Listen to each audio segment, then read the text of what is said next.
ਰੁੱਖ ਲੁਧਿਆਣਾ ਦਾ ਕਰਦੇ ਹਾਂ, ਜਿੱਥੋਂ ਦੀ ਇੱਕ ਵੀਡੀਓ ਲਗਾਤਾਰ ਵਾਇਰਲ ਹੋ ਰਹੀ ਹੈ। ਇੱਥੇ ਲੁਧਿਆਣਾ ਉੱਤਰੀ ਦੇ ਇੱਕ ਸਹਾਇਕ ਪੁਲਿਸ ਕਮਿਸ਼ਨਰ ਵੱਲੋਂ ਦੁਕਾਨਦਾਰ ਨੂੰ ਕੁੱਟਣ ਦਾ ਵੀਡੀਓ ਲਗਾਤਾਰ ਸੋਸ਼ਲ ਮੀਡੀਆ ਤੇ ਵਾਇਰਲ ਹੋ ਰਿਹਾ।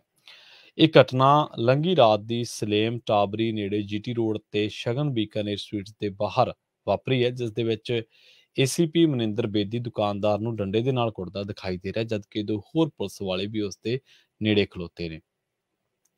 ਇਸ ਤੋਂ ਪਹਿਲਾਂ ਏਸੀਪੀ ਆਪਣੀ ਸਰਕਾਰੀ ਗੱਡੀ ਦੇ ਵਿੱਚ ਆਉਂਦਾ ਹੈ ਅਤੇ ਦੁਕਾਨਦਾਰ ਦੇ ਨਾਲ ਬਹਿਸ ਸ਼ੁਰੂ ਕਰ ਦਿੰਦਾ ਹੈ। ਕੁਝ ਹੀ ਦੇਰ ਦੇ ਵਿੱਚ ਏਸੀਪੀ ਗੁੱਸੇ ਦੇ ਵਿੱਚ ਆ ਗਿਆ ਤੇ ਦੁਕਾਨਦਾਰ ਨੂੰ ਡੰਡੇ ਦੇ ਨਾਲ ਕੁੱਟਣਾ ਸ਼ੁਰੂ ਕਰ ਦਿੱਤਾ ਸੀ। ਬਾਅਦ ਦੇ ਵਿੱਚ ਉਸ ਨੇ ਡੰਡਾ ਸੜਕ ਤੇ ਸੁੱਟ ਦਿੱਤਾ ਸੀ ਅਤੇ ਕਾਲਰ ਤੋਂ ਘੜੀਸ ਕੇ ਦੁਕਾਨਦਾਰ ਦੀ ਕੁੱਟਮਾਰ ਕੀਤੀ। ਇਹ ਸਾਰੀ ਘਟਨਾ ਦੁਕਾਨ ਦੇ ਸੀਸੀਟੀਵੀ ਕੈਮਰਿਆਂ ਦੇ ਵਿੱਚ ਕੈਦ ਹੋ ਗਈ। ਹਾਲਾਂਕਿ ਦੁਕਾਨਦਾਰ ਨੇ ਏਸੀਪੀ ਖਿਲਾਫ ਕੋਈ ਸ਼ਿਕਾਇਤ ਦਰਜ ਨਹੀਂ ਕਰਵਾਈ। ਉਸ ਨੇ ਕਥਿਤ ਤੌਰ ਤੇ ਇਸ ਘਟਨਾ ਬਾਰੇ ਹਲਕਾ ਵਿਧਾਇਕ ਮਦਨ ਲਾਲ ਬੱਗਾ ਨੂੰ ਜਾਣੂ ਕਰਵਾਇਆ ਸੀ। ਸੂਤਰਾਂ ਨੇ ਦੱਸਿਆ ਕਿ ਵਿਧਾਇਕ ਦੇ ਦਖਲ ਤੋਂ ਬਾਅਦ ਏਸੀਪੀ ਅਤੇ ਦੁਕਾਨਦਾਰ ਦੇ ਵਿਚਾਲੇ ਸਮਝੌਤਾ ਹੋ ਗਿਆ। ਪੰਜਾਬ ਦੀ ਪੁਲਿਸ ਹਾਲੇ ਵੀ ਬ੍ਰਿਟਿਸ਼ ਰੂਲਸ ਦੀ ਗੁਲਾਮ ਮਾਨਸਿਕਤਾ ਦੇ ਵਿੱਚੋਂ ਲੰਘ ਰਹੀ ਹੈ। ਪੰਜਾਬ ਦੀ ਪੁਲਿਸ ਦੇ ਵਿੱਚ ਸ਼ਾਮਲ ਹਾਲੇ ਵੀ ਕੁਝ ਲੋਕ ਆਪਣੇ ਆਪ ਨੂੰ ਰੱਬ ਸਮਝਦੇ ਨੇ। ਉਹਨਾਂ ਨੂੰ ਲੱਗਦਾ ਕਿ ਅਸੀਂ ਵਰਦੀ ਪਾਈ ਹੋਈ ਹੈ ਜਾਂ ਸਾਡੇ ਵਰਦੀ ਪੈ ਗਈ, ਹੁਣ ਅਸੀਂ ਰੱਬ ਹਾਂ, ਕਾਨੂੰਨ ਅਸੀਂ ਲਿਖਿਆ। ਇਹ ਗੱਲਾਂ ਗਲਤ ਨੇ। ਪੰਜਾਬ ਪੁਲਿਸ ਦੀ ਸਾਈਕੀ, ਪੰਜਾਬ ਕੀ ਭਾਰਤ ਪੁਲਿਸ ਦੀ ਸਾਈਕੀ ਦੇ ਵਿੱਚੋਂ ਇਹ ਗੱਲਾਂ ਕੱਢਣੀਆਂ ਚਾਹੀਦੀਆਂ ਨੇ। ਪੁਲਿਸ ਵਾਲਿਆਂ ਨੂੰ ਥੋੜ੍ਹਾ ਜਿਹਾ ਆਰਾਮ ਵੀ ਦੇਣਾ ਚਾਹੀਦਾ, ਇਹਦੇ ਵਿੱਚ ਕੋਈ ਦੁਰਾਏ ਨਹੀਂ। ਸਾਰਾ ਮਹੀਨੇ ਡਿਊਟੀ ਕਰਦਾ, ਇਸ ਕਰਕੇ ਫਰਲੋ ਵੱਜਦੀ। ਜਦੋਂ ਫਰਲੋ ਵੱਜਦੀ ਹੈ ਫਿਰ ਚੋਰੀਆਂ ਹੁੰਦੀਆਂ ਨੇ, ਲੋਕਾਂ ਦਾ ਪੁਲਿਸ ਤੋਂ ਭਰੋਸਾ ਉੱਠਦਾ। ਪਰ ਇਹ ਬਹੁਤ ਮੰਦਭਾਗੀ ਘਟਨਾ ਹੈ। ਗਰੀਬ ਤੇ ਜ਼ੋਰ ਪਾਉਣਾ ਬਹੁਤ ਸੌਖਾ ਹੈ, ਗਰੀਬ ਨੂੰ ਕੁੱਟਣਾ ਬਹੁਤ ਸੌਖਾ। ਉਹਨੇ ਕਿਹੜਾ ਮੂਹਰੋਂ ਹੱਥ ਚੱਕਣਾ, ਇੱਕ ਨੋਰਮਲ ਰੇਹੜੀ ਵਾਲੇ ਤੇ ਗੁੱਸਾ ਕੱਢਣਾ। ਪਰ ਇਹਨਾਂ ਕੋਲੋਂ ਡਰੱਗ ਦੀਆਂ ਗੱਡੀਆਂ ਨਿਕਲ ਜਾਂਦੀਆਂ, ਉਦੋਂ ਇਹਨਾਂ ਨੂੰ ਕੁਛ ਨਹੀਂ ਹੁੰਦਾ, ਉਦੋਂ ਇਹਨਾਂ ਦੀਆਂ ਨੀਵੀਆਂ ਪੈ ਜਾਂਦੀਆਂ। ਲੀਡਰਾਂ ਦੇ ਘਰਾਂ ਦੇ ਵਿੱਚ ਜਵਾਕਾਂ ਨੂੰ ਵੀ ਸਲੂਟ ਮਾਰੀ ਜਾਂਦੇ ਆ, ਬੀਬੀਆਂ ਨੂੰ ਵੀ ਮਾਰਦੇ ਆ। ਕਈ ਤਾਂ ਇਹੋ ਜਿਹੇ ਪੁਲਿਸ ਵਾਲੇ ਜਿਨ੍ਹਾਂ ਨੂੰ ਸਬਜ਼ੀ ਤੱਕ ਲਿਆਉਣੀ ਪੈਂਦੀ ਲੀਡਰਾਂ ਦੇ ਘਰਾਂ ਦੇ ਵਿੱਚ। ਇਹੋ ਜਿਹੇ ਏਸੀਪੀ ਬੂਟਿਆਂ ਨੂੰ ਪਾਣੀ ਪਾਉਂਦੇ ਆ ਕਈ ਲੀਡਰਾਂ ਦੇ ਘਰਾਂ ਦੇ ਵਿੱਚ, ਆਪ ਦੇਖੇ ਆ।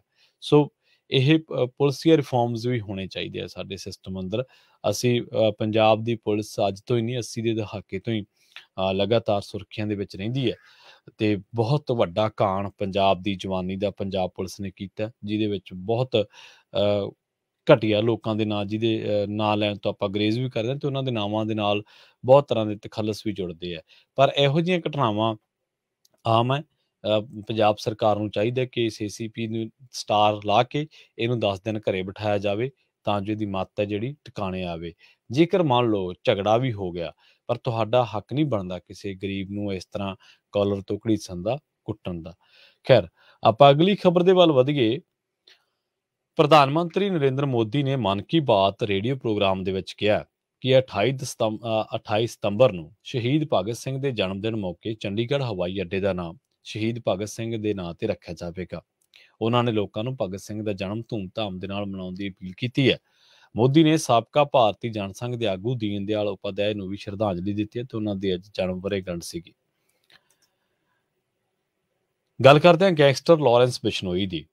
ਲਾਰੈਂਸ ਬਿਸ਼ਨੋਈ ਨੂੰ 12 ਦਿਨਾਂ ਦੇ ਪੁਲਿਸ ਰਿਮਾਂਡ ਦੇ ਖਤਮ ਹੋਣ ਤੋਂ ਬਾਅਦ ਭਾਰੀ ਮੀਂਹ ਦੇ ਵਿੱਚ ਹੀ ਭਾਰੀ ਸੁਰੱਖਿਆ ਪ੍ਰਬੰਧਾਂ ਦੇ ਹੇਠ ਬਠਿੰਡਾ ਅਦਾਲਤ ਦੇ ਵਿੱਚ ਪੇਸ਼ ਕੀਤਾ ਗਿਆ, ਜਿੱਥੇ ਉਸ ਨੂੰ ਬਠਿੰਡਾ ਕੇਂਦਰੀ ਜੇਲ੍ਹ ਭੇਜਣ ਦੇ ਹੁਕਮ ਦਿੱਤੇ ਗਏ।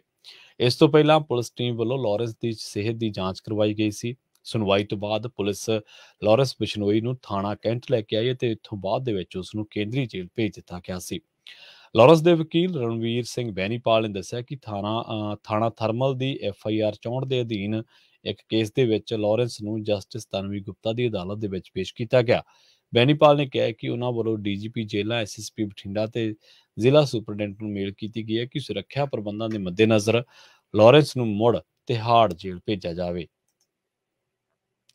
ਉਧਰ ਦੂਜੇ ਪਾਸੇ ਪੰਜਾਬੀ ਨੌਜਵਾਨ ਗਾਇਕ ਸਿੱਧੂ ਮੂਸੇਵਾਲਾ, ਮਰਹੂਮ ਪੰਜਾਬੀ ਨੌਜਵਾਨ ਗਾਇਕ ਸਿੱਧੂ ਮੂਸੇਵਾਲਾ ਕਤਲਕਾਂਡ ਦੇ ਲਈ ਲੋੜੀਂਦੇ ਦੋ ਗੈਂਗਸਟਰਾਂ ਮਨਪ੍ਰੀਤ ਸਿੰਘ ਉਰਫ ਮਣੀ ਰਈਆ ਅਤੇ ਮਨਦੀਪ ਸਿੰਘ ਉਰਫ ਤੂਫਾਨ ਨੂੰ ਮਾਨਸਾ ਦੀ ਅਦਾਲਤ ਦੇ ਵਿੱਚ ਪੇਸ਼ ਕੀਤਾ ਗਿਆ। ਅਦਾਲਤ ਨੇ ਉਹਨਾਂ ਦਾ 2 ਦਿਨਾਂ ਦਾ ਪੁਲਿਸ ਰਿਮਾਂਡ ਦਿੱਤਾ ਹੈ।